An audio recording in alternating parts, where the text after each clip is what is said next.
À la suite de rixes la semaine dernière dans ce quartier de Clermont-Ferrand, la police menait hier une opération dite de sécurisation à la Croix-Néra. Étaient présents des policiers locaux, mais aussi des renforts d'une unité CRS venue du Rhône. Vers 16 h, ce jeune militant socialiste habitant le quartier capte cette scène furtive. Un CRS frappe au visage avec son poing un homme en fauteuil roulant. Il y a déjà eu des violences qui ont été perpétrées avant, mais je ne vais pas m'exprimer sur ce sujet-là. Sûrement les caméras de surveillance de la ville le verront. J'ai pris le téléphone et il y a eu un coup de poing qui a été donné. Et donc c'est ce coup de poing-là qui a été... Mais c'était plutôt à la fin, donc après, au début, il y avait eu déjà des violences qui étaient faites. Après la publication de cette vidéo sur les réseaux sociaux, la députée LFI de la circonscription a saisi la procureure de Clermont-Ferrand qui dit avoir eu la version des policiers. Un individu bien connu en fauteuil roulant est venu au contact pour insulter les policiers avant d'utiliser son fauteuil électrique pour leur foncer dessus pour les faire tomber.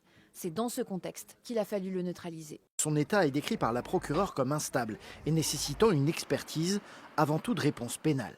La scène a choqué jusqu'au maire socialiste de Clermont-Ferrand qui a relayé la vidéo de Yacine Chely. Cette personne-là, elle est handicapée, elle ne peut strictement rien faire, elle est paraplégique. S'il y a eu un outrage agent, eh bien que cette personne-là soit emmenée au poste de police tout simplement en fait, qu'on ne lui mette pas un coup de poing et qu'on ne réponde pas à la violence, par la violence, surtout de la part d'un agent des forces de l'ordre. Ce matin, la préfecture du Puy-de-Dôme nous annonce avoir commandé un rapport circonstancié sur les faits. Par ailleurs, l'IGPN, la police des polices, vient d'ouvrir une enquête.